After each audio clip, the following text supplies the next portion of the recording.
Here's one towards the goal. That's going to be gloved by Travis Ridgen. Well, this is more like it. This is Slangin' the Biscuit. Here's Travis Ridgen and Dave Wheeler.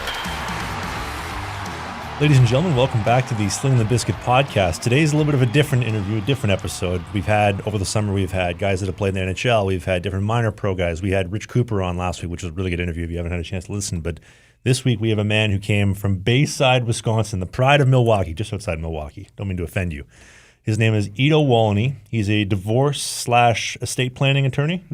He wears a lot of hats, and there's no pun intended there because he's got a great hat on, but you wear a lot of hats. Why don't you run us down your resume? Can I also give him a shout out, too, for this amazing mug that he got me, Stan Mikita's Donuts. He came and said, Trav, I got you a nice little gift. So Is that a shout out to Wayne's World? It is. Nice. I'm originally from Chicago. So Aurora's a suburb of Chicago, and I heard you guys talking about Stan Mikita's Donuts and happen to have an extra Stan Mikita's Donuts mug. Nice. But yeah, I'm I own my own law firm, National Estate Planning Law Practice based out of Milwaukee. I'm the president of the Village of Bayside. I am a business consultant for a company out of California. I make my own cufflinks. I restore cars. And then in the interim, my son's a junior A hockey player, and my daughter skates for Team USA as a figure skater. And so you reached out about a month and a bit ago, and you know, a lot of people reach out about, hey, we'd like to come on the show and mostly just chop it up, but you really have me interested because you'd seen one of our clips. I can't remember, which one was it again? It's about Crosby and his girlfriend. Okay, and that they've been together for how many, over a decade, but he says, no, not marrying you, going to keep you in a separate house and keep the business and the pleasure separately. And what made you want to reach out? I mean, I think this is an area that's near and dear to me. I work with a lot of professional athletes, and I think this is an area that's greatly misunderstood both by the general public and also by professional athletes. And so when I hear people kind of riff about the subject and just sort of talk about what people should do or mean to do, I always like to try to correct the record. And that was one that I felt was really important and an opportunity to sort of spread the message. And it's not just guys like Crosby. I know Paul Kariya's been with his girlfriend for a long time, and they're also just unmarried. Solid family. She was with him when his jersey got retired, but just unmarried. Well, it reminds me, and I'll allude to it again, Jimmy Carr saying when somebody asked him, why aren't you married? And he says, I love my girl so much. Why would I want to get lawyers involved? It's a fair point. I mean, as a lawyer, I understand our reputation, but the fact of the matter is there's so many pitfalls for professional athletes and traps for the unwary that whether you like it or not, you either find the problem or the problem will find you. That's a good one. Well, in the situation of Sidney Crosby, all we can do is speculate, right? Of course. But in a situation like that, he has been so well insulated. He's had a lot of great people around him. Do you think this is a situation where he's being coached on this, or is... I don't know. I don't know Crosby. I can only speculate. I know that he's a guy who's well insulated and has been for a long time.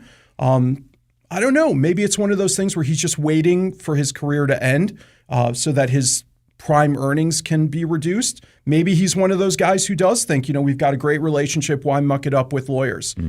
Hard to say. And I also obviously have no inside information on what sort of trust structures he's got or what other financial planning he's done. But I do know he's a well-coached guy, both on and off the ice. Okay, if you could go into any professional locker room and have the room for a moment, regardless of what sport it is, what advice are you giving these guys? So I've actually done this. I've had the opportunity to do this. And the one thing I tell people right off the bat, because every professional athlete tends to be pretty excited about their girlfriend, the wag, whatever she may be, or he may be, whatever the case may be. Obviously, there's a lot of female professional athletes as well. You got to know the divorce statistics. And the fact of the matter is the national divorce statistics for regular people, Joe's off the street, is just under 50%. I think it's actually about 47% for first-time marriages. For professional athletes, for a lot of reasons, that number is way higher. It's closer to about 70%. And of that 70%, so you're batting about 50% higher than the general public. 50% of those divorces will come within 1 year of your retirement from your sport. And that is a stunning number. And so, a lot of these athletes have beat the odds to become pros. And a lot of them think that because they've done that, they're going to beat this statistic as well. But as you know, you can't beat statistics, and statistics are independent of one another. And so just because you beat the odds to become a pro athlete doesn't mean you're going to beat the odds of things like bankruptcy and divorce. You've got to recognize those numbers, and you've got to plan for them, because otherwise you're in to take a pretty brutal financial hit. Okay, well, let's talk about why that percentage is so much higher and why it happens inside of that first year. I'm sure you have some ideas on why that is. I mean, your lifestyle obviously changes quite a bit from the time you were playing to the time you retire. You know, when you're playing, you're a high income earner. You're separated from your family all throughout the season. You may be home for a few days, but then you're off for pretty long periods. And so you don't have a traditional family structure where you're sort of seeing your family every night and then leaving in the morning. That's just not how it is. And then in the off season, it tends to be very sort of perfect, right? Because you're trying to get as much as you can in during that off season. You're going on tremendous vacations. You're doing everything you can with the kids. It's just an amazing opportunity. But that's not real life, and that's not the real life that most people live. Once you retire, you go back to being, for most people, sort of a normal person living a normal life. But that's not the relationship you built while you were playing. And so for a lot of people, I think that's a really, really tough transition, whether for the athlete who may be experiencing things like depression from not being able to play anymore and missing their teammates in the locker room and really having to deal with this new lifestyle, to the spouse who now all of a sudden has got you around all the time. And that just wasn't the deal while you were playing. And I think that sort of sets the table for a situation where divorce is really prevalent. Well, I've always made the joke about these Legends tours that a lot of these retired players go on is more so to be like the wife is going, get out, I'm not used to this, right? Rather than a whole, I miss playing hockey. It's more so to kind of keep that structure intact. Yeah. I mean, a lot of these guys, if you've made enough money, don't have to work. And I find that some of them, the plan is just, hey, I'm going to play golf all the time. But that plan crumbles after a while pretty quickly because you don't want to play golf all the time. And you just don't have that outlet and you don't have that passion like you did for the sport that you've played since you were 2 years old. And it's really hard mentally for guys. Is it to some degree like the woman that you married sees you now post-retirement, all the success, all the accomplishments? That's why she wanted to be with you in the first place, because she wanted the best. She got the best, in the words of Kiss. But now that you've retired, it's like, well, that's not the man I married. But you're sitting on the couch, you're golfing, you're not in pursuit of excellence. It's the different phases of life. You know, for us regular schmoes, that transition comes at age 65 or 70 or 75. But for these athletes, it could be at 30. And all of a sudden, you worked so hard on this one thing to reach the pinnacle, the 1% of 1% of 1% to be a pro athlete, and then it's just over. And the paychecks end. And now you've got to find that next thing at age 30. When you have focused 100% of your efforts to be a pro, that's really hard. I've had a lot of friends who have played across numerous different sports, and they do have pension plans set up, but a lot of those don't kick in until 55, sometimes 65, and sometimes it's a partial pension, sometimes it's a full pension. When it comes to the litigation of the divorce, separation, whatever it may be, that comes into play too, I'm assuming. It does. So you can get a divorce decree that says half of the pension eventually will come to that former spouse. So that's all on the table. And that comes under the guise of anything that's accumulated financially during the relationship is on the table. And in some cases, here in Canada, you've got the Family Law Act. And so you could have cohabitation rights and all sorts of other things. I mean, when we do prenuptial agreements for some of these guys and women, we've got to look at all the various jurisdictions, especially when you're talking about an NBA or NHL player, where you're talking about different states, different provinces, 2 different countries. Those are pretty impactful documents. And it's one of those things where you talk about getting lawyers involved. You got this prenup that's this thick because we've got to talk about all the different cities where you could get traded to or sign, where we've got to account for those laws. And it's brutal. What exactly is this this Families Act that you mentioned? Yeah, I mean, so if your girlfriend lives with you and you're carrying on as a family, even if you're not married, that can entitle your boyfriend, girlfriend to certain rights, including financial rights. Is there a period of time that has to go by? I don't think so. It's day one, you move in, you're anywhere in Canada? I think so. It's a federal law. I'm going to ask this question, but I'm going to preface it by saying I'm a big believer in true love. Like, I'm a believer. Like, true love lasts forever, right? Unfortunately, the side that we're showing on this show and on this episode is, maybe it doesn't, and the statistics would back that up. In saying that, these prenuptial agreements, I mean, that is like, I love you so much, sign this. In the grand scheme of things, do they really matter, the prenups? Because I've heard horror stories of them just being thrown out by a judge. So the problem with a prenup is it is not a magic document. Prenups are contracts just like any business contract. And the problem is that there has to be a fair negotiation, meaning generally both sides should have lawyers, which doesn't often happen. Especially with pro athletes, you've got one person making a lot of money who says, I need this, and one person who says, has no money and says, well, I'll just sign whatever. And that is a fatal problem.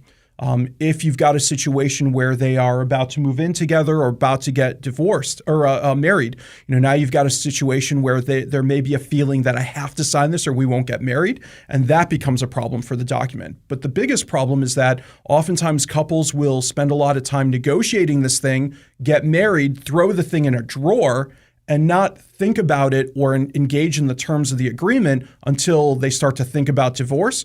But just like any business contract, you can't just ignore all the terms of the business contract and then when you feel like you're getting stiff, sort of pull it out and say, look, you said so. It's not going to be enforceable at that point. So I think a lot of times maybe one of the best benefits of a prenup is that financial disclosure and fairness are one of the requirements of a prenup. And so couples who get prenups actually statistically are less likely to get divorced because some of the financial terms of where they each stand is sort of laid on the table. So I do think from that perspective, a prenup, regardless of the outcome otherwise, can reduce divorce rates a little bit, but it is not a magic bulletproof contract. It's got to be read. You have to understand the terms you're agreeing to and abide by those. Otherwise, it's worthless paper. What's the terms that you're talking about? Like if you're applying it to somebody who's a professional athlete or high-level entrepreneur, what are those terms you're applying? For example, how we're going to hold our bank accounts.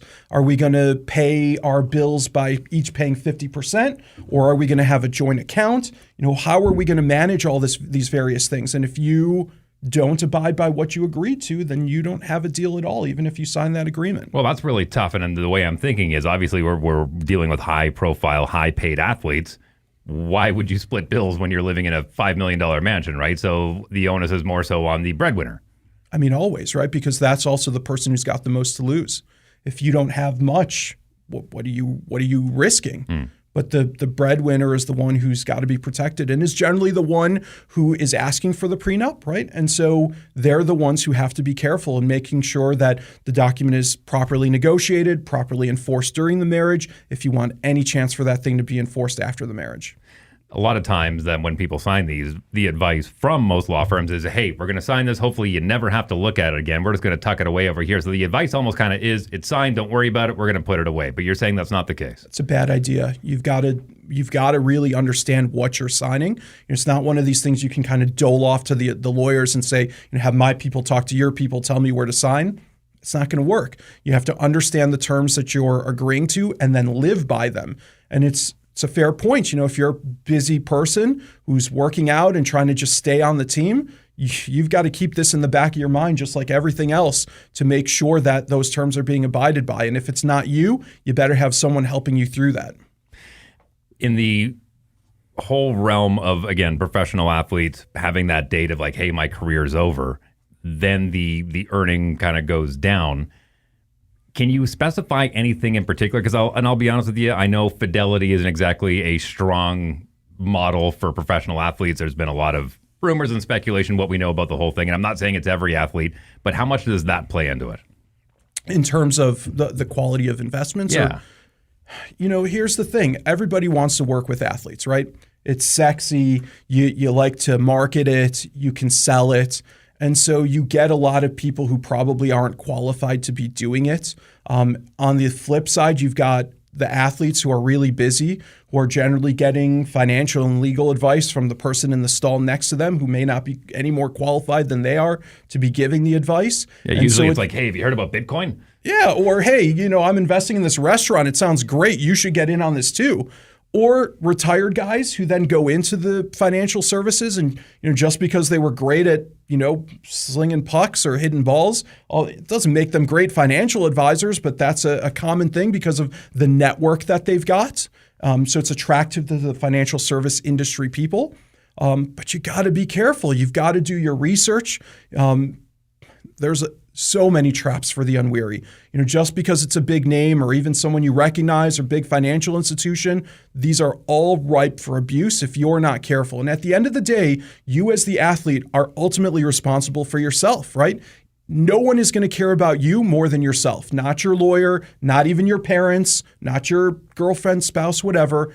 You've got to be responsible for yourself. And even though you're really busy, at the end of the day, you've got to prioritize certain things or else the risk of abuse is there. Well, you mentioned how predatory it can be. And what I've pointed out on the show before, and I've used Jonathan Toews as an example, and I'll use it again because I know you're a big Blackhawks fan and he's from right here in Winnipeg, is we saw him doing a lot of charitable work, a lot of Canadian Tire stuff.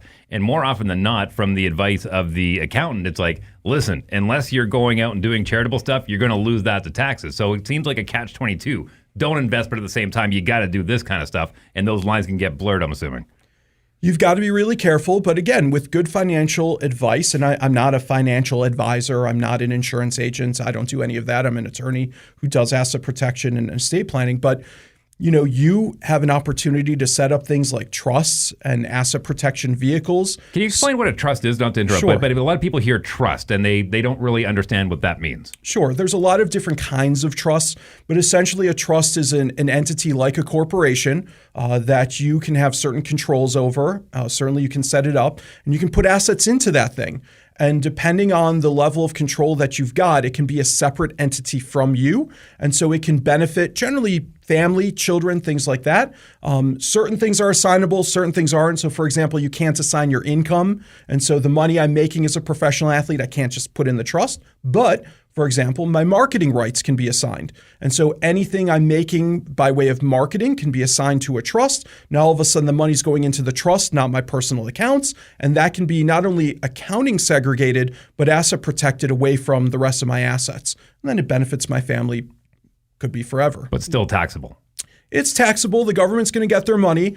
Sometimes the trust is directly taxed. Sometimes the taxes come out to me, which sometimes has significant benefits. Sometimes it goes down to the beneficiaries that I name. The government's always going to get their money, but there's ways to structure it so that the assets in the trust are pretty tax efficient. How many, if you can give me a ballpark idea, how many of these athletes are actually looking at that kind of stuff? A tiny, tiny number. Way fewer than probably should. Percentage-wise? 5 to 10%. Really? Do you feel it would be beneficial for leagues to set up, and I know some of them do, where they say, hey, we have a guy if you're interested. It's not forcible, but we have a guy. So all the leagues do some financial literacy work. Some is better than others. I've seen some of the materials. Some of it is too basic. Some of it is too complicated. It's a matter of how much is actually getting absorbed, and then who are the purveyors of what's getting done, right? There's a lot of people, for example, in the NFL who are agents who are happy to say, I'm an NFL certified agent. And there's a lot of people who are happy to say, that is all nonsense. I am happy to tell you I'm not a certified agent. And so if you're a player, how do you know whether you want to be on the left bank or the right bank? It is really hard. And again, at the end of the day, you've got to do your research and make good decisions. One thing that pops into my mind is the structure that you have down in the U.S. with the NCAA, where they've been very transparent. I mean, most of these guys are taking basket weaving 101 or TV repaired in order to get their credits to be able to play. Would it not be more beneficial if you're basically going to university to learn how to be a professional athlete? Why wouldn't we teach you all the things that go along with that? Even in law school, they don't do that, right? So law schools are very big in telling you how much money they project you making when you're going to graduate law school. Everybody publishes those numbers. You know, as someone applying to these schools, you know what the numbers are. A lot of people make decisions based on that, and there is zero financial literacy taught. They don't teach you anything about sort of the business of law, and these are lawyers and law schools. And so what opportunity is some forward on some Division I program or a wide receiver at a Division I what chance do they have with that stuff? Well, my thought is, I mean, not every one of those NCAA athletes are going to turn pro, but guess what? There might be an opportunity for you to work in that industry as A, B, or C with the things that we've taught you over these past 4 years. It seems too simple, and I don't understand why they're not doing it. It's a minor league for a lot of these pro leagues. And they are focused on getting as much out of these guys and building up alumni networks and trying to advance them as much as they possibly can. And these are just have never been important priorities for any of these programs. A lot of times they do bring in former retired professional athletes to talk to them. But what I hear a lot now is the retired athletes will come in and talk about the business of pro sports. And then this just happened to me recently. And one of the stars of the team will pull them aside and say, hey, I need to talk to you about finances, right? And what they'll talk about is not making money or the contract they're going to sign. It's the NIL money that they took and the giant tax bill that they now have that they don't know how to get out of. And that is a gigantic problem. Without naming names, I'm sure you have a few anecdotes that you can share on that. A good pair of underwear to keep cool, compartmentalized. What a transition. Comfortable, especially if you're the goalie for the Ottawa Senators. You'd be like, holy shit, we got no back checking tonight. I'm going to put my dick in my balls, my cannolis, my bocconcinis, and a nice pair of sheath underwear. Here's why. They have an incredible dual pouch technology. It's a separated compartment to put all your manly parts where they need to go so they're not touching, sticking to the side of your leg. You don't have to like peel it off the side of your leg. It's compartmentalized, it's cool, it's comfortable with the bamboo mesh. And right now, sheath underwear, you go to the link in the video description. Use the code BISKIT69. We changed it back to the old code, by the way. It's BIZKIT 69, BISKIT69. We'll get you 20% off. The greatest pair of underwear money has ever bought. And if you're tired of your father being disappointed in you like mine is, get a pair of sheath underwear and he will be proud of you once again. And ladies, there's stuff for you there too, so don't think that you're being shut out on this one. Is that, I got the money, I didn't know I had to pay taxes, I thought it was free, I spent it, I don't have that $200,000, whatever, and can you help me now? There's almost nothing you can do at that point because you can't declare bankruptcy. Taxes are not, they don't go away in bankruptcy. You are someone who's going to be saddled with that tax bill until you work out some deal with the IRS or the other taxing agencies. Would you mind sharing a few anecdotes where you've seen it? And the only reason why is I know there's a lot of young athletes out there right now, and thank God both of your kids have you to kind of lean on for this kind of stuff, and that's very rare to have. But have you seen it not only in your age group, but I mean even some of these younger kids as well? It's happening with a lot of athletes, right? And this whole NIL concept is still relatively new and getting worked out. And there are a lot of problems that still need to get worked out. The way the universities allocate the money, the way athletes are receiving it, and it's not necessarily millions and millions of dollars like some football players are getting. A lot of times it's smaller amounts of money, and athletes are just happy to get it. They're happy to pay for dinner for their friends. They're happy to go buy a PlayStation or whatever the new gaming system happens to be. And the money gets spent. And then the tax bill comes later. And that was, they've never had a real job. They've never gotten W-2s or any tax forms. And all of a sudden this thing shows up in the mail and you freak out. No one told me I had to put aside 40% of the money that I was receiving because the government's going to want their share. And there's nothing you can do to make that go away. It's terrifying. It seems predatory. It seems almost as if we know this is going to happen. And in the grand scheme of things, you're ruining a life financially. And then the question that gets begged is, whose responsibility is that? Is it the schools? It's not their money. They're sort of doling it all out, but they're helping their athletes. Is it the parents? I mean, they may not even know how much money is coming in. Again, at the end of the day, it's the athlete's responsibility. But now, unlike a pro, you're talking about an 18, 19, 20-year-old. You're still an adult, though, and that's got to fall on your shoulders. But 100%, there's got to be way better financial literacy. That is not non-existent, but almost non-existent. But to what degree, though, do you want to empower the athletes to have a little bit of knowledge with that, but not too much, because we don't want you thinking outside the box and thinking you're better than us and that you don't need us anymore. Like, we need you to need us because you're our asset. Is there some truth in that? 100%. I mean, it's one hand washing the other constantly. I mean, you've been a pro. You've seen this at certain levels. There's always hangers on. There's always somebody trying to get in your pockets for something. There's always someone trying to sell you something, and it's a tough lifestyle. Everybody sort of puts athletes up on a pedestal and looks at them as heroes.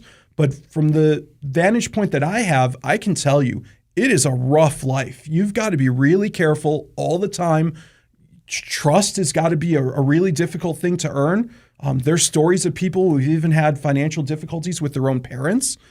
Jack Johnson, when his parents. Jack Johnson is the example that always comes to mind because he was a Blackhawk. I know all about that story. It's brutal. Well, let's recap it a little bit, because from what I understand, his parents were his acting managers, were they not? They were his managers. They were his agents. Again, I don't have any insider information. I've just read about the story.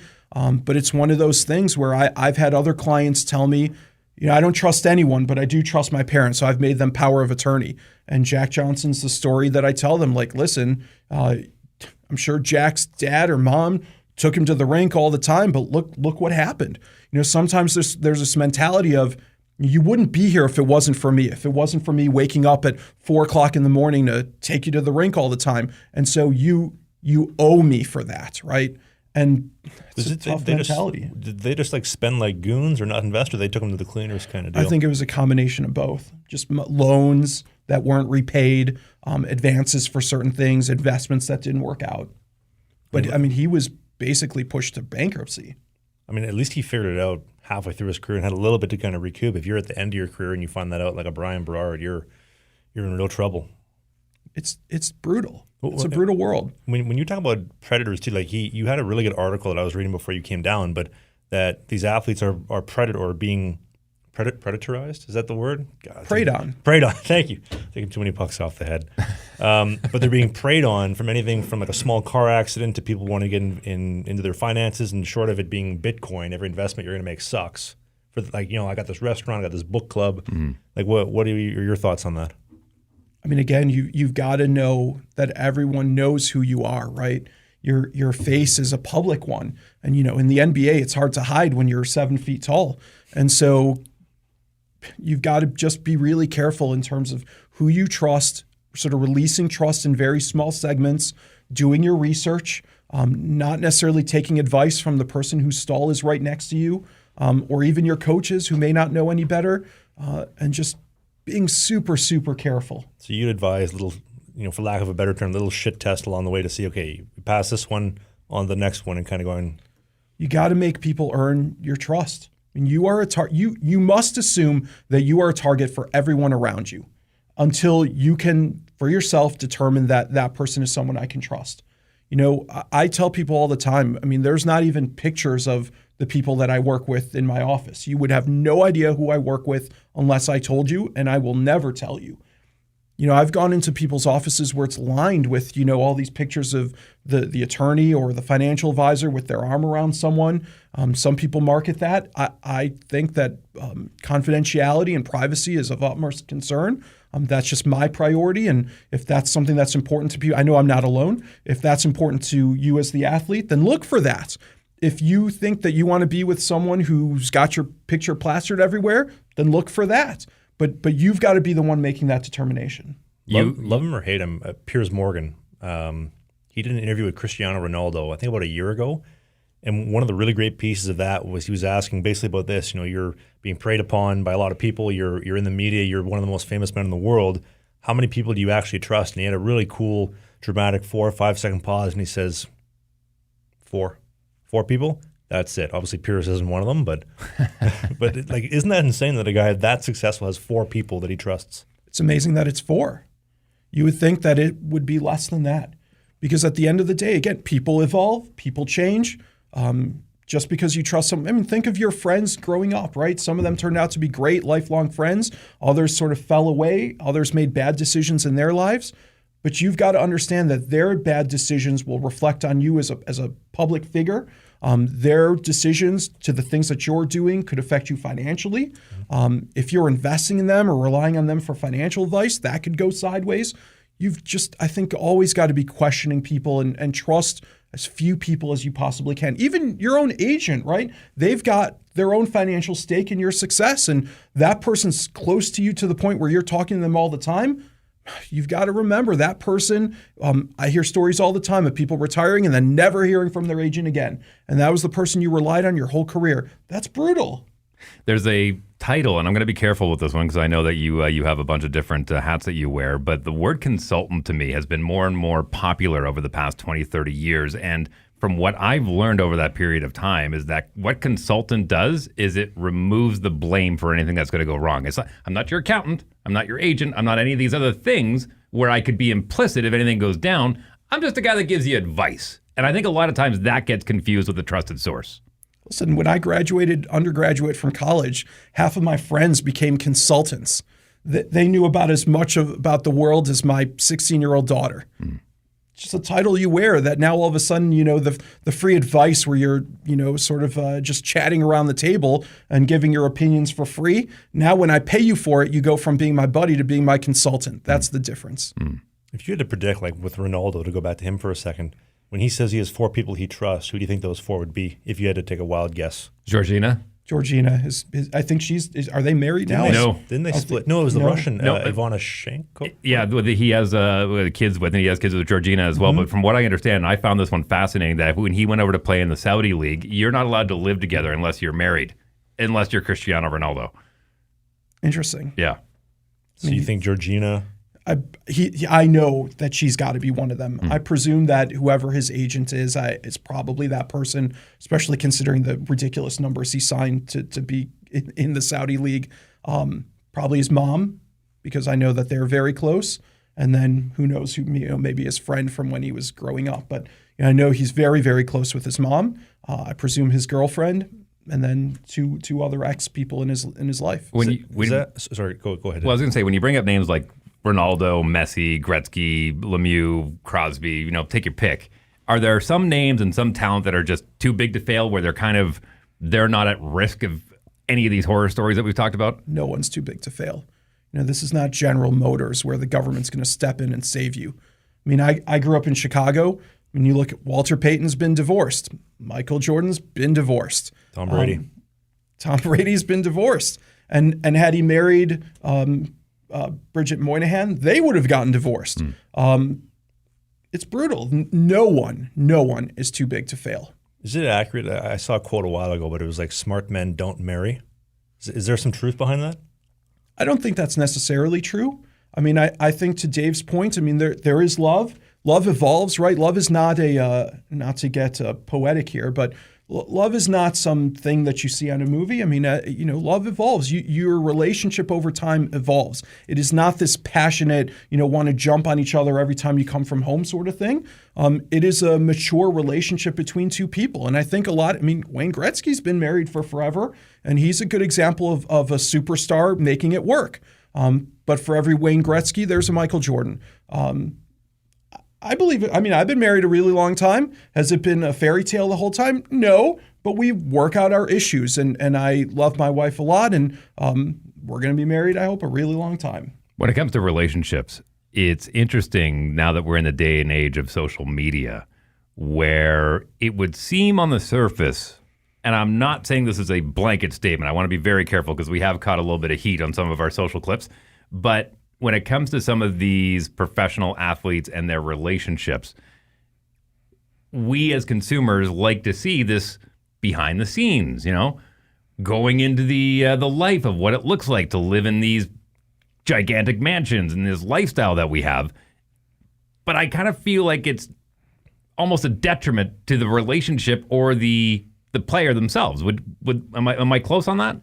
It's actually, from my perspective, a terrible situation. There's been a rash of burglaries amongst professional athletes.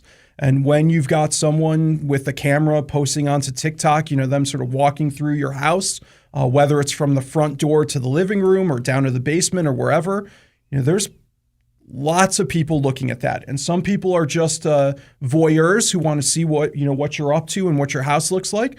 But all it takes is one smart criminal to sort of map out your house and then know that you're off playing in Calgary tonight, to know that in 5 minutes I can get from the front door, follow this roadmap you just gave me, get to the vault where you just showed me all the jewelry is kept, and book out the door. So you're saying there's a difference between Architectural Digest and TikTok? Pretty big difference. Yeah. Did you see the Amazon Prime series where they followed Quinn Hughes around, and they showed this one shot? And being in Vancouver, I know exactly the area, but he opens the windows and it shows BC Place and then the Falls Creek skyline. And if you're in Vancouver, you know exactly where he lives. You know the apartment building.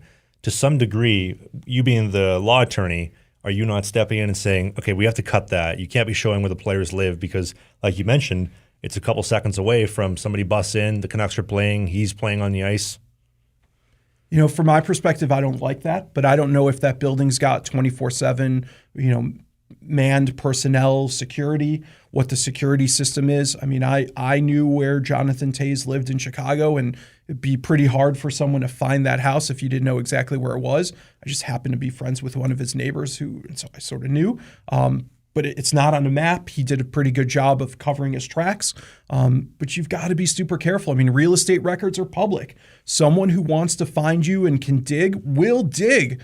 And so you've just got to take the steps to try to be secure and cover your tracks as much as possible. And once the record's out there, it's out there. You can't make it go away. Just this past year, we had Joe Burrow, we had Patrick Mahomes, we had Travis Kelce, we had Evgeny Malkin. I mean, the number just seems to be getting bigger and bigger. Mm-hmm. And a lot of these burglaries are not being made public because the athletes don't want them to be public. The numbers are astronomical. Even it higher. Happens a lot. Wow. Happens a lot.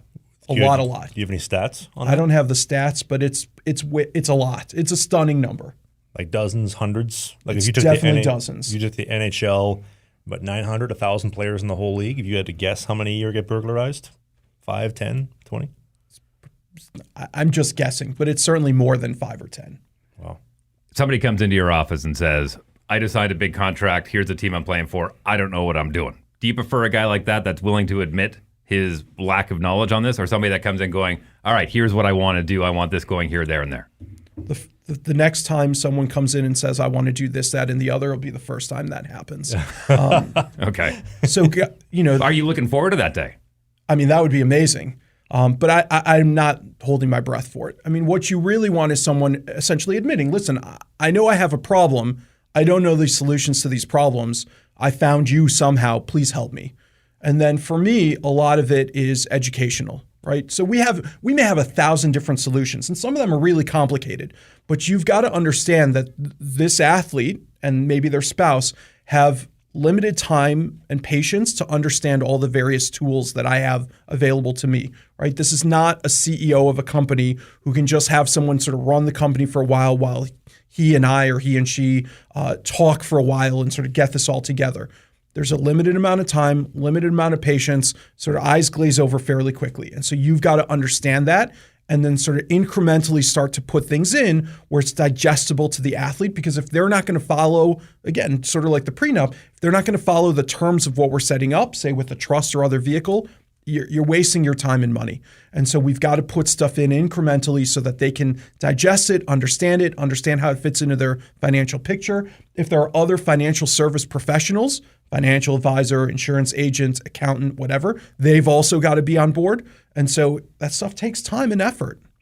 This one's a little bit of more of a wild one, and I know we haven't talked about it on the full show yet, but I've mentioned with NHL players, NHL wives, hockey wives, kind of spinning off their own brand from their husbands or their boyfriends or whatever. So, like, for example, Gabe Vilardi for the Jets, his missus does a whole thing where she's documenting her Pilates and coffee routines and whatnot. And then Sandberg as well, his wife as well, doing the same thing. I have a theory.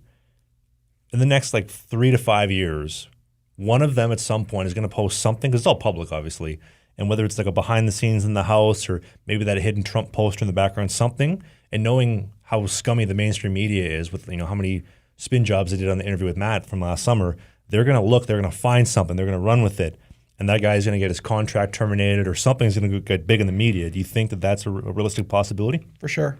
And listen, we live in a society where celebrity is a profession. And so, if you're someone who was an unknown and the only reason you're known is because of who you are married to or who you're dating, that's ripe for problems, financial problems, celebrity problems. And so I certainly think that's a possibility. Well, I find it fascinating because we've had literally the situation on this podcast where we've had a current NHL player under current contract with a team and have the rug pulled out from underneath us right before the interview happens. It's happened a few times. Mm-hmm. And whenever we reach out to the team says, we only allow players to do podcasts that are inside of the network, whether it be Sportsnet, TSN, ESPN, like the ones that the NHL deals with. So I'm curious, at what point is the league, any league, going to step in and say, your significant other can't have that social media page? I mean, it's hard because what relationship does that spouse have with the league?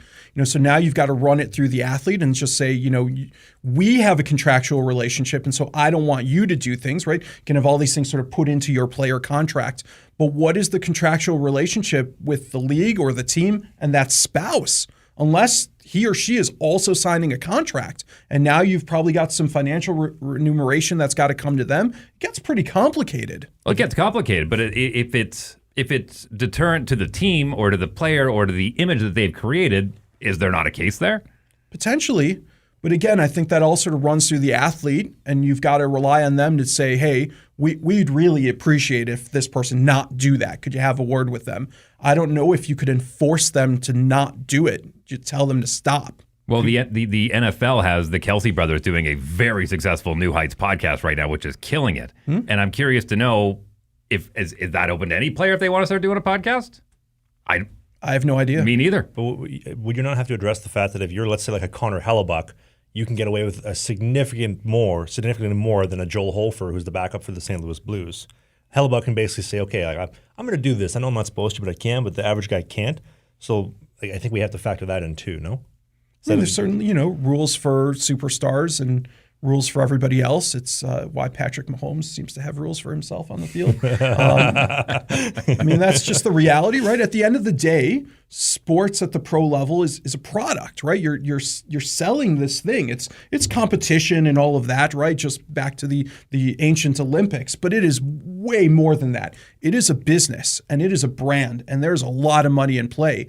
And if you lose sight of that, you are losing sight of the whole picture. Well, what do we consider them? Do we consider them employees or independent contractors? They're employees. For sure, they're employees. Getting taxed like employees, 56%. Mm-hmm. For sure, they're employees because they're employed by the team. Is that accurate, though? Like, for those that don't know, like when an NHL player, whoever's making from $1 million upwards, you're getting taxed at 56% plus? It can be more than that. So you get taxed based on the jurisdiction that you're playing in. And so, for example, if your home team is in California, you're playing for, say, the Ducks, half of your home games are getting taxed at California's rates, in addition to federal. But every jurisdiction that you play games in, that's where you get taxed. Oh. And so these guys their tax return, you think your tax returns are complicated. Professional athletes' tax returns are incredibly complicated. And generally, they're specialists doing the work because they've got, if you're playing in the NHL, you're filing tax returns in Missouri, Illinois, New York, California. Everywhere you play, you're filing tax returns. So based on the schedule, so if you're in St. Louis for 6, you have 6 games there, you have 6 in California. That's crazy. Well, I didn't know that. I'm not going to be the first one to say that I understand all of the financial aspects of professional sports and whatnot, but wasn't escrow supposed to solve all that so we didn't have the situation where a player says, I'd rather play for the Dallas Stars because they have 0 income tax in Texas rather than playing in California? I mean, that's part of it. It's also why even the Canadian teams get paid in U.S. dollars to try to equalize all of that. But, it's just one of those things where nothing is ever perfect and nothing is ever equal. And so there's always going to be someone trying to game the system. Who's the new Dodger who just got Ohtani, yeah, who got a crazy, back end contract where he's trying to evade a lot of California taxes. I personally thought that wasn't going to work, but I think the general consensus now is that it works. Well, it kind of sounds similar to what. Can I ask what did he do? I'm not familiar. I have no idea about that. So he signed a long-term deal with a very low salary during his playing days, and it's extremely heavily loaded on the back end where he is going to be retired. And the theory is that when he retires, he can move to a lower taxing jurisdiction or a 0 taxing jurisdiction, and would sort of elude, not evade, because that would be illegal, elude all of the taxes that would be on those dollars had he been earning them during his playing days in California. Well, David Beckham had a similar situation with the LA Galaxy when he first came over and played in the MLS, where his salary was small, but they said, well, we'll guarantee you at least $100 million in marketing and endorsement. And maybe those marketing and endorsement deals were assigned to a trust. Who knows? Beckham's situation is further complicated by the fact that he is a UK citizen, and so he's got to deal with a pretty difficult tax situation back home. I mean, again, it gets complicated. So is that one of those things where he's playing for the Dodgers, where they have the worst taxes probably than anywhere in the league, but it's low money, and then when he leaves or he retires, he's going to a South Dakota or a Florida, And then, okay. He's going to earn a lot more of that money. Mario Lemieux, if I remember correctly, ran into a situation where he was owed a lot of money by the Pittsburgh Penguins, and he basically said, I'll take ownership shares because you guys can't pay me. Mm-hmm. So there's a lot of ways around it, but man, I couldn't even imagine being the bean counter and having to figure all that out. How would that work tax-wise if you're getting paid in shares of the team as opposed to, is that like Elon where he takes like $0 but he just gets paid tax-free in shares? That's basically what he's worth rather than what he has, right? I would assume. It depends what was compensation. So regardless of whether you get paid in bananas or cash, if it's compensation, the value of that is going to get taxed. And so it's a matter of, what was a distribution, what was a settlement of a debt, because that's taxed differently, what was salary. I mean, I'm no accountant and there's a reason why, but that all comes down to it. What was salary and what wasn't. So if you're advising a player, let's just take hockey for example, you would probably tell them to avoid playing in Canada based off the taxes, or where would you advise them to go play? I mean, listen, if you're a professional athlete, you're happy to play anywhere, right? And so sometimes some guys have the luxury of picking, some guys don't. And so I would never tell someone to not sign somewhere because you could be out on the street, maybe they get tired of waiting for you and now you're out on the street. So for me, not that anyone would ever consult with me because that's not my role, but man, that seems really risky to. Can I pick your brain a little bit being a Wisconsin resident? Sure. There's been a lot of talk about the NHL expanding. We've heard teams like Kansas City possibly getting a team, Utah just stealing from Phoenix, and Phoenix getting another team back. The Milwaukee Admirals have had a long history, and they've done really, really well in the American League. That new arena that the Bucks just got, it looks like it's prime for hockey. A, why aren't you guys in the conversation, and are you ready for an NHL team? So I'll tell you an interesting story about Milwaukee hockey. So the Bradley Center, which is where the Admirals played before they moved to their new arena, was actually built for hockey. It's where the Bucks played, but it was built for hockey. It had an ice sheet with the basketball court on top of it. And the first game that was supposed to be played there featured Wayne Gretzky right before he got traded to LA. Wow. And so that game never happened. And I actually think that turned the course of hockey in Milwaukee. There's a little bit of a territorial issue with the Blackhawks because Milwaukee is a quick drive from Chicago. I know there are a lot of Blackhawks fans in Milwaukee simply because they're so close. But the Admirals, Harris Turer, as the owner of that team, has done a tremendous job with marketing and putting them in a right-sized arena. Harris is a great guy. I would love pro hockey to come to Milwaukee. I worry about it being a small market and staying competitive. Again, Trav, to your point about guys picking places they want to go, if you've got the opportunity to go to Chicago with all the nightlife and restaurants, or you're looking at a place like Milwaukee, which is great, my hometown now, but doesn't have all that, it's tough to recruit. Yeah, but at the same time, from what I hear, most of the guys that play for the Packers are living in Chicago. Most of the guys that are playing for New Jersey are living in New York. We're not saying where you have to live, but this is where you're going to play. Listen, I think the Admirals do a great job. There's a great relationship between Nashville and Milwaukee because the Admirals are the AAA affiliate for Nashville, but on the baseball side, the Milwaukee Brewers have their AAA affiliate in Nashville, and I know there's a lot of cross-pollination with the ownership groups. It's a great situation that they've got.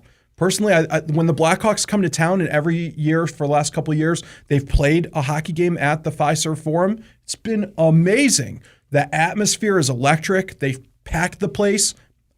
Selfishly, I'd love it. Well, wasn't that the big worry about moving a team to St. Louis? Was that it was going to pull away from Chicago? St. Louis is 7 hours away. Milwaukee is 45 minutes away. Right. So the calculus, I think, is dramatically different. Can I be the bad news bears and kind of bring the mood down just a little bit? I'm curious with the Trevor Bauer situation, as somebody who's advising biggest contract in MLB history at the time of when he did sign. Talk about a guy who's been preyed on. Yeah. So, what would you do with that situation if you could sit Trevor Bauer down right here and go start to finish? This is what I would have done. This is what I think you should do. And then also the lost wages of you had X amount of dollars. She slandered your name. You lost it all. It's been debunked. She lied. She was full of shit. Sorry, I shouldn't have sworn. But what do you do now? Where would you start with that? Things after the fact are always very difficult, right? So the conversation is different from where you start to pick up the pieces from if you could roll time back, which none of us can do. Obviously, had there been conversations on the front end, it's the same sorts of things we've been talking about over the course of this talk. Make smart decisions, trust no one, be really careful with who you're parking your head on a pillow with.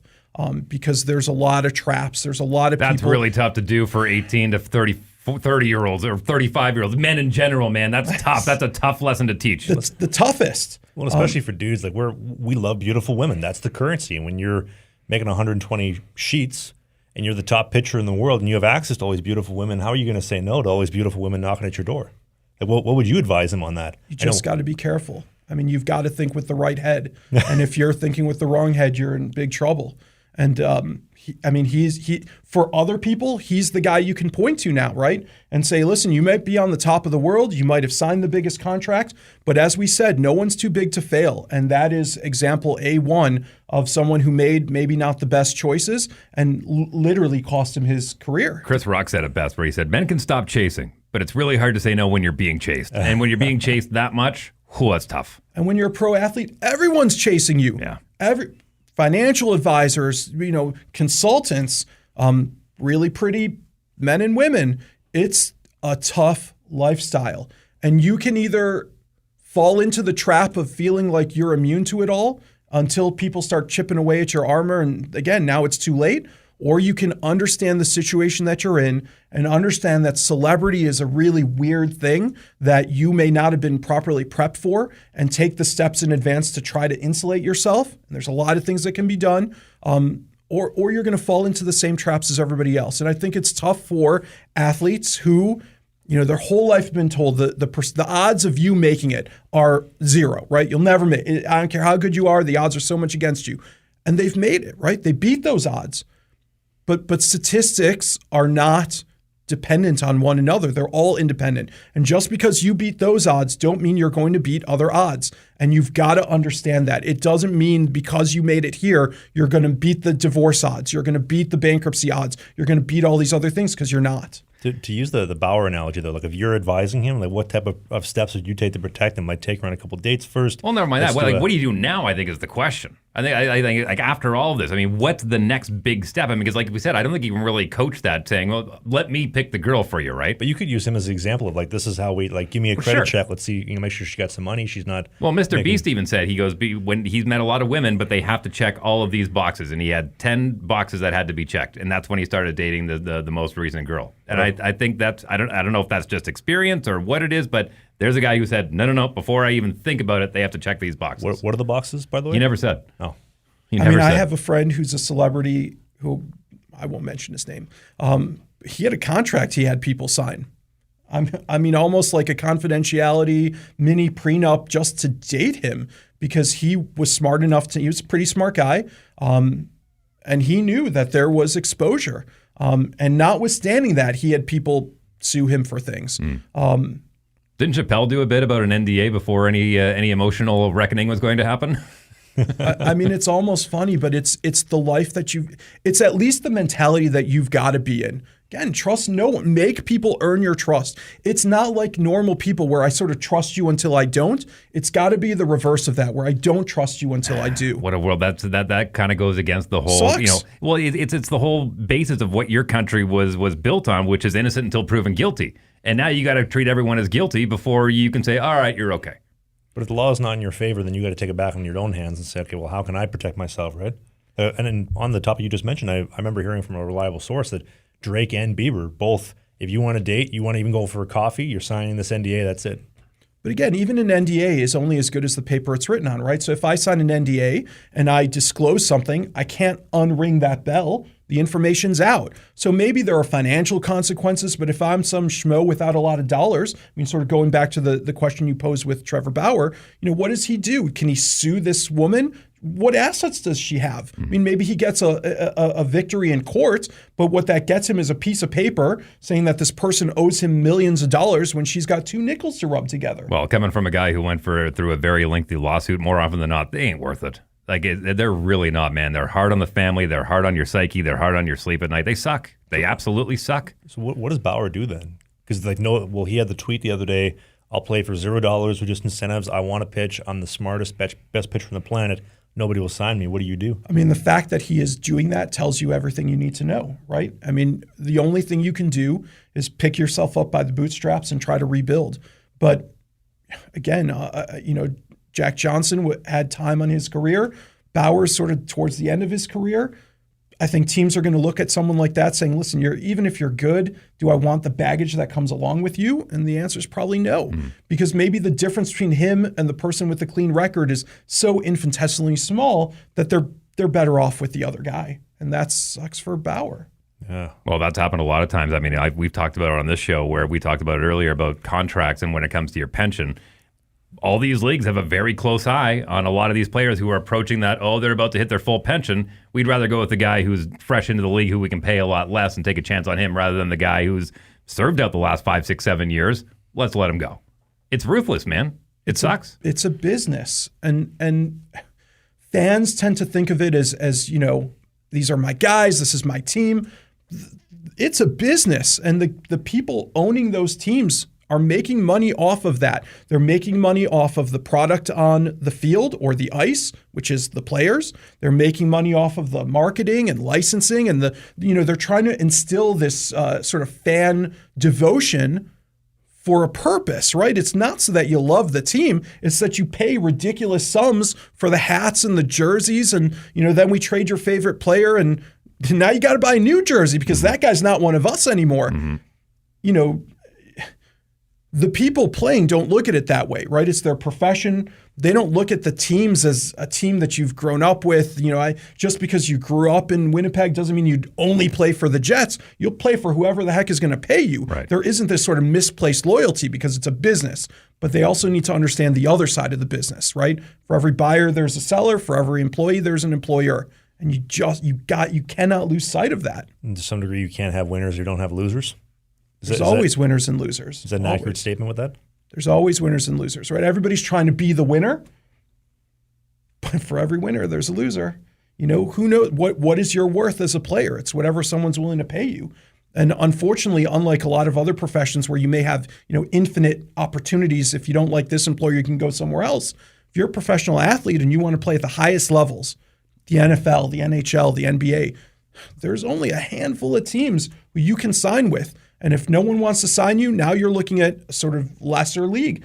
Not to say that they're bad leagues. There's a lot of great leagues around the world. The KHL has their certain high points, but it's not the NHL.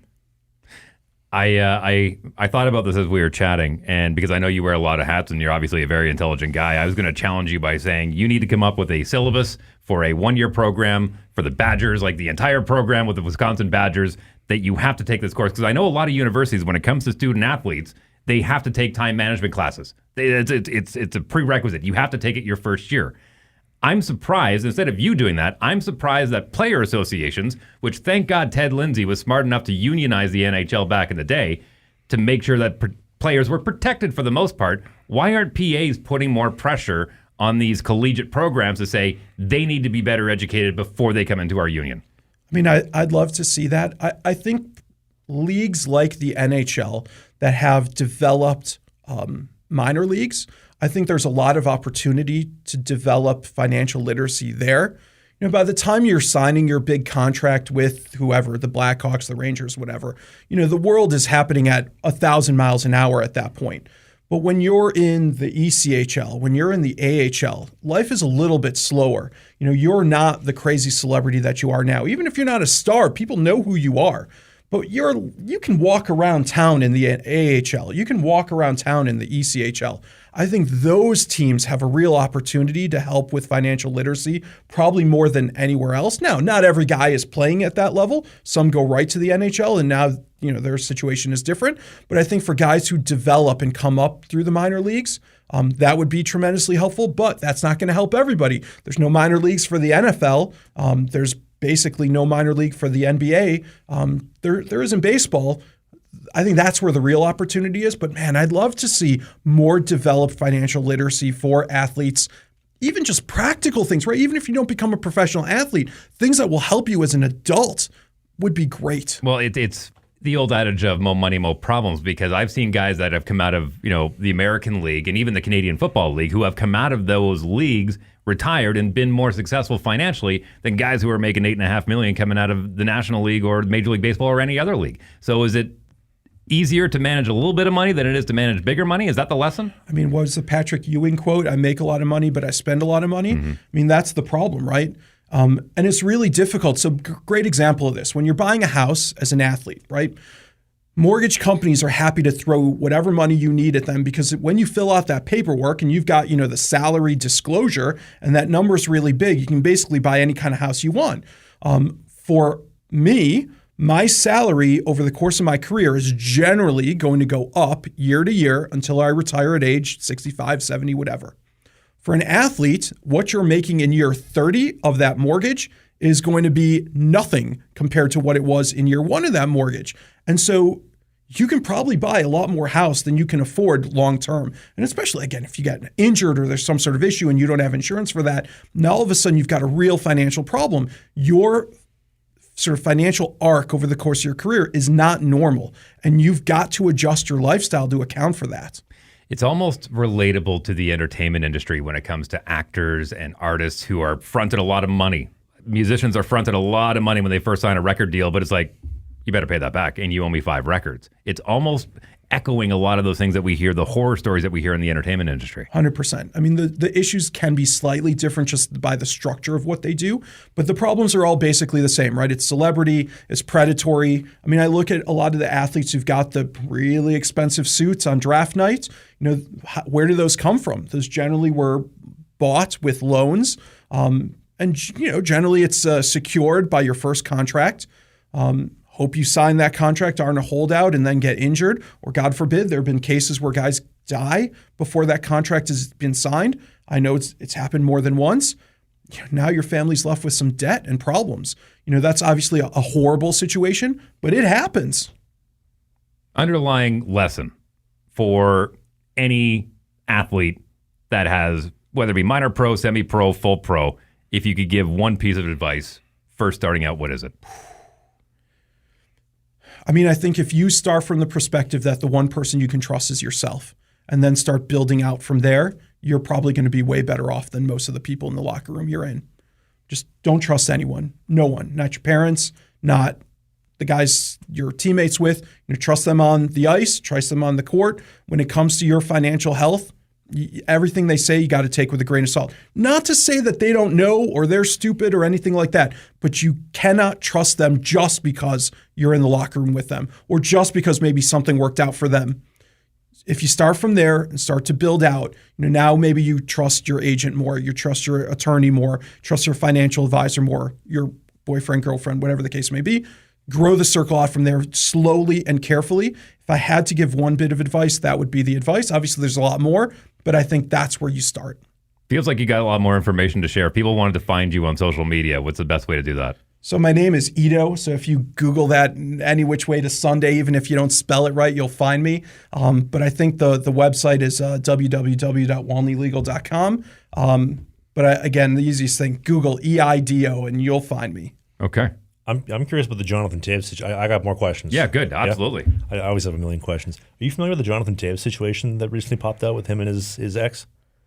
A little bit. I know, obviously being from Chicago and being super excited about the Blackhawks winning the Stanley Cup 3 times. I know that he, during COVID, sort of developed long COVID and had some pretty significant health situations. And he's trying to work his way back into the league. And I know that he had a long-term girlfriend who left him at some point. I don't know the details of it, but I know that there was an issue there. Yeah, I wanted to go into that and I'm just going off of the information that I heard from Brad Richardson, who tells the story. But essentially, long story short, Toews and his missus were together for 15 years-ish, roughly give or take. Seems like he's done his career. She says, "Marry me or I'm leaving." The old Gene Simmons, Shannon tweet. He says, "Listen, I'm not doing that. It's not a good idea." She bounces as re-engaged, or I guess engaged, 6 months later to some other dude. Yep. So, what would you advise to a guy like that, where he's got all the money in the world, all the status, everything you could possibly ever imagine? Your missus throws it on you, marry me or else. What would you advise that guy? I mean, I think anyone tells you do this or else, that's generally something you want to be really careful about. What if I want your commitment? I want to know that you love me, that we're going to get married. What would you say? I mean, what do you, if my answer is, what do you feel, right? Like why, so you've been together you're Sidney Crosby, right? You've been together for really long. There's probably reasons you haven't taken this next step. do those reasons hold true? Is there a reason why you don't want to move forward with that? Maybe there's really good reasons. And so I don't want to be told, hey, I have to do something. But if it's something I want to do, then I do it. If it's something I don't want to do, I want someone telling me I have to do that thing. Yeah, but sometimes the heart screams louder than the brain, man. I heard The this. heart gets you in a lot of trouble sometimes. I know. I got this from somebody way smarter than me, and this is one of those harsh truths that maybe a lot of people may not like to hear, but I heard that women always have problems, and if you start solving her problems, she'll replace them with a new problem. So you're better off to just leave her with the current problem she has, so you don't have to deal with any extra ones. And so in that case, where she's like, I want to live together, I want to move in, I want to take the next step, if you have her working towards that goal continuously, it's in the best interest of everybody, as opposed to when have you ever heard a guy giving her everything she ever wanted and then it ends up working out? She always finds something else she wants. I want to be a stay-at-home wife. I want to work at Starbucks. I hate working. I want to be a stay-at-home wife. So like, is that one of those cases where you would say this is not in your best interest? And how would you advise? I mean, listen, I've heard a rumor that men and women are pretty different. I heard that too. Like apples to asparagus. And so I don't know that this is necessarily limited to just professional athletes. It's true of everybody. And so I think, the relationship problems they have are from that perspective similar to anyone else's. It's just that it's being played out in the public and it's being amplified because of the dollars that are potentially in play. I give a talk all around the country about estate planning mistakes of celebrities and athletes. And at the heart of the talk, it's nothing more than a pretty basic 101 of estate planning. And nobody cares about that, right? If that was the package I was selling people, I'd never get a booking. But because it's sort of rolled up in the celebrity and the names and the gossip that's rolled in, I beat people away with the stick because of how many people want to hear it. And all it is the celebrity nature of it. And so, again, I think it's, I'm not a marriage therapist or anything like that, but I think the athletes have to understand that their problems are the same as everybody else's, but everybody's going to care a lot more about your situation because, if I have a fight with my wife, we just work it out. If an athlete has a fight with their wife, it's going to make the papers. And that is a whole different ballgame. Well, the thing that I'm hearing, and forgive me if I'm wrong here, but you can insulate yourself financially, you can insulate yourself in so many different ways, but you can't insulate yourself from heartbreak. And that comes in so many different forms, whether it be financially or divorce or whatever, or infidelity. That's the one that you can't protect yourself from. And I think to me, sometimes that's the more important one that you'd want to insulate yourself from. Like some guys, like my kingdom for a horse, some guys would be willing to give it all up just for love, right? Or some people, not just guys. And it's just unfortunate that all of these things have to precede that before it can, be real love. But I mean, we can debate what real love is, but I mean, I give you the example of Giselle, right? You show me Giselle, maybe the most beautiful woman in the world, and she's had tons of ex-boyfriends. Tom Brady chose to walk away from her. Listen, if that happens to Tom Brady, maybe the best-looking dude in the world, and Giselle, maybe the best-looking female in the world, I mean, good Lord, I'm lucky I have a wife. But this happens, right? Relationships are complicated, and just a regular person's relationship is complicated. But now you're putting, the pressures of signing professional contracts, the pressures of, all these hangers-on, and people trying to sort of get a piece of you. It takes a toll on a relationship, and some people are built for it, and some people aren't. And you got to. I mean, to your point, you just got to be prepared and insulate yourself as much as you can, but you cannot avoid it. It happens to everybody. Is Brady a good example of, and at least it seems like from what you've seen in the media a little bit, I know the media's, you can't really trust what they say, but he knew that the divorce was coming, and he spent the next year transferring assets into trusts into his mom's name, and then when he pulled the pin, she's like, okay, I'm taking you to the cleaners for half. Sorry, Miss Bunches, Mr. Brady owns nothing. I think she was actually the breadwinner. She made more money than he did. Which is crazy because he could have probably gone after her a little bit, but I think they were both financially set enough that it was just like, all right, you go your way, I'll go mine. It seems like he just wanted to protect whatever he had. Probably. He didn't really care about anything that she had and just move on and, get her out of the house, which, that's like you alluded to, that's a rough spot. It doesn't matter who you are. Like the woman that you love, that you have a family with and kids. Well, I think all of this is a bigger societal problem that we have, and it reminds me of a one-strip comic that I saw once upon a time where a mother was looking at her daughter getting into her bridal dress in front of a mirror, and she was crying, and she turns around and she goes, Mom, don't get so emotional. It's just marriage. It's not like it's forever, and I don't think people actually listen to those vows anymore that you've taken and I've taken through better and worse. It's like you make this commitment. That means you got to figure things out between the two of you forever. forever. And no one really takes that seriously anymore. Can I add to you real quick, though? Like, even though you guys are married and I'm not, and me and Dave have had this conversation many times, the game has totally changed since you guys got married. Sure. Right? Marriage is an Instagram post, an Instagram story of the ring, the day, the dress. It's nothing more than a relationship status on social media. Bingo. And it's not, I'm prepared to serve my husband for the rest of my life and he's prepared to serve me in the best interest of the family and the kids, which is the ultimate goal. It's not about us, it's about them. Is that not an accurate statement? I mean, I think, so there's a societal issue where marriage is getting commoditized a little bit. I think it's having kids. It's people nowadays having a lot less kids. I mean, I think those statistics are all pretty public. Almost every developed country is having less kids. There's a lot of reasons for that. People are worried about bringing kids into the world. Kids are expensive. Everything's expensive and getting more expensive. I think people worry about marriage. People get worried about getting locked in, this better or worse. And what if I want to change my mind? What if I feel like walking away one day? If we're not married, I can just sort of one day pick up and say, see you later. And if I'm married, it's a lot more complicated than that. The commoditization of marriage is difficult. I think this plays out too with divorce statistics. So I mentioned that with first marriages, the divorce rate's about 46, 47%. By the time you get to your fourth marriage, divorce rates are like 70%. Because at that point, you're sort of like, if it's not you, it'll be the next person. And so those, you just literally commoditize the marriage relationship. Well, I think those statistics increase even more if you come from a broken home too. The other crazy thing is the rate of divorce amongst the parents of athletes is very high, especially as you get to very elite athletes, because you tend to have one parent, and it tends to be the dad, saying little Johnny is going to be a star and spending a lot of family money to help develop Johnny. And generally, although not always, it's the mom pulling back and saying, listen, we need to be more reasonable. The odds are not that great. We should be really careful about what we're spending. And that oftentimes leads to divorce. The divorce rates amongst the parents of elite athletes is astronomically high. Wow. Is there a theme you see? I know we talked about, you see the man, he's chasing excellence, he's getting stuff done, and then that's just not the man that you married anymore. But as far as on the females' end, is there any common traits or anything that you usually see and you're like, okay, this is a good predictor? In terms of female athletes or females who are dating or married to professional athletes? That are married to professional athletes, where you see them come in, you're with the professional athlete. Okay, I think this might be one of the statistics right here.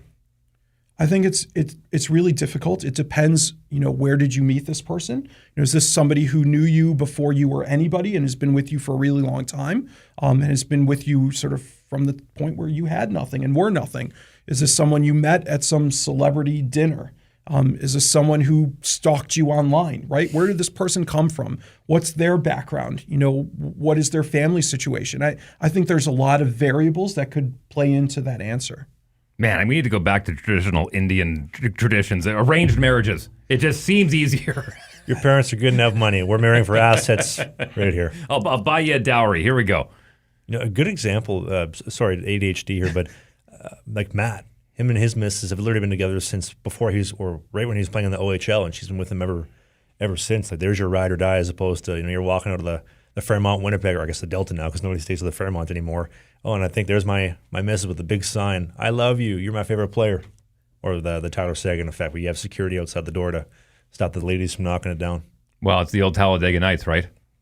Talladega Nights. Hey, driver, I love you. Hey, driver, drive these. Yeah, please be of age. Yeah, but that happens a lot, right? And if you're some guy who is just playing small town hockey and all of a sudden these things start happening to you, it is easy to fall into how great that is, right? That is give me a piece of that. And that is the path to you getting divorced and you losing a lot of your money. Well, I brought it up before, Varsity Blues. The girl even admitted, she goes, "You're my ticket out of here." Man. I think you just made Talladega Nights click in as that is the textbook example of avoid that. Yeah. But sometimes you don't know, right? Sometimes it's super obvious, but sometimes it ain't obvious at all. And sometimes listen, if you're having kids with someone, right, that generally doesn't happen on the first date, right? There's some investment that's being made to develop a relationship and be with you for a while and maybe have 2 or 3 kids, right? So how are you judging that? How are you getting through that? I mean, that is a long-term series of some kind of relationship. You've got to navigate that. You've got to be careful. It is not the person who is, flashing their shirt after a game. That's easy. Yeah. Is that one of those things where, like you mentioned, if you're an athlete, you have to treat yourself as if you're special because you're a target. If you're that athlete with that status, that cash, that fame, and the missus or the lady who's trying to, I guess, reproduce with you, she has that clock that's ticking down that we really don't have for the most part. And so, okay, well, there's another avenue that she could take advantage if she has baby rabies. I mean, it's a factor, obviously. The clocks are different. I mean, it's really interesting. I've got some clients where both spouses were professional athletes. And so that creates a whole interesting dynamic with the relationship and how they treat each other and their off seasons and how they're planning on having families. I mean, that's a whole different, weird, interesting, really interesting dynamic. I think it helps them understand each other a little bit better. But even then, I mean, you're talking about dramatically disproportionate numbers in terms of salaries. I mean, there just aren't very many female athletes making as much as professional men athletes. They can do well, but that's an issue. Is that why, kind of like with celebrity actors, they try to find other actors, musicians find musicians, athletes find athletes? At least you understand each other a little bit more, at least the industry, I would say. Yeah. I mean, I think it happens sometimes, but there's certainly plenty of examples of people who've come out and said, I never want to date it. You know, celebrities who say, I never want to date a celebrity. You can never tell their intentions. Are they using me for sort of marketing purposes to help prop up their own careers? It's complicated. So there is no right answer. Well, There's never. When we had Rich Cooper on the last episode, I mentioned something where I said that my wife and I, like, she was a very successful model and she decided to give up that career in order to raise our children. And she has been doing that for the past 13 years, and I give her full credit. And Rich said, because I said to her, I said, she's got the hardest job in the world of, you know, raising the family and taking care of the house. And he pitched the idea of, is it really that hard? And I went home and I thought about that. And I'd like to bring it to you to see what you think. And I think the reason why it has the tag of hardest job in the world is the three of us go out, we work, we see benefits from that within 2 weeks, right? We get a paycheck, we're able to take that. Where being a stay-at-home mom, the long-term investment is 20, 30 years down the road when you see that human being rise to their full potential, and most of the credit goes towards that stay-at-home mom, the one that had that nurturing household, that had, you know, the function of, no, this is the way you do things at home, this is how you raise a house. And because there's no immediate payoff week to week to week or month to month to month or even year to year, that's where it becomes the hardest job in the world, because the payoff is way down the road. It's way down the road. And I think sometimes maybe we don't recognize that, the sacrifice that the women put in, and even in these situations that we've been talking about, is that maybe they just don't feel appreciated. Like, hey, I decided to step away from my career. Like, I could have gone on and been A, B, or Z in a career, but instead we decided to focus on yours. I took a back seat, and maybe that's where some of that visceral hate comes from down the road, and that's why we have these really ugly divorces. I'm just bringing out ideas here, but I think sometimes we're not giving enough credence to what they go through, being the second banana. I mean, I think when you think about what your value as an employee, right? Forget about being a professional athlete, really any kind of employee. What is your value? You judge that often by the paycheck that you're bringing home. And I think one of the reasons, forget about long-term payoff, when you're a spouse who's at home taking care of the kids, and sometimes it's the male in the relationship, no one's paying you for that, right? But it's hard. You've got to set your own schedule, right? You're not just sitting on the couch eating bonbons all day. There's things that have to get done. You've got to set your own schedule. You've got to stay on the ball. Now you add all the things that go into a professional athlete, right? So we see pretty frequently that the athlete is off doing their athlete things, right? Working out, team activities, playing, all of that. It leaves the spouse at home to deal with the lawyer, the financial advisor, buying the house, dealing with the house when you get traded, dealing with the dogs, dealing with the kids. That's a lot. And no one's paying you for that. And so I think the mentality sometimes is, well, that's literally not a job because you're not getting paid. When in reality, it is the hardest job because you're not getting paid, right? If you were getting half of someone's salary to do that job, then that would be different. But I think when you start thinking about, well, if the spouse didn't do that and we hired people, right, a nanny, a this, a that, it's a lot you're going to shell out to deal with all that. And instead, it's your spouse who's dealing with it. It's hard. It's important. And if that person does a bad job, it's going to have a lot of really negative effects for the athlete, who either is going to have to do it on their own, which they probably don't have time to do, or start hiring people where now you've got to go through all the things of hiring people and background checks and they're going to be in your house dealing with your kids.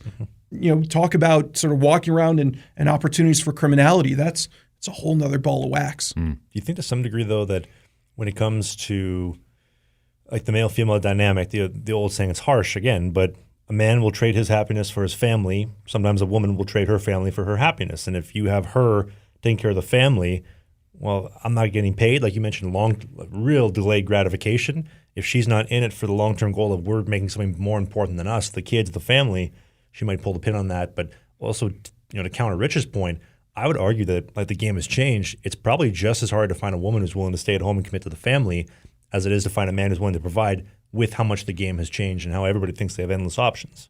And how do you know when you're getting in the relationship? And how do you know what someone's motives are, right? You can't read, even Elon Musk still can't read someone's mind.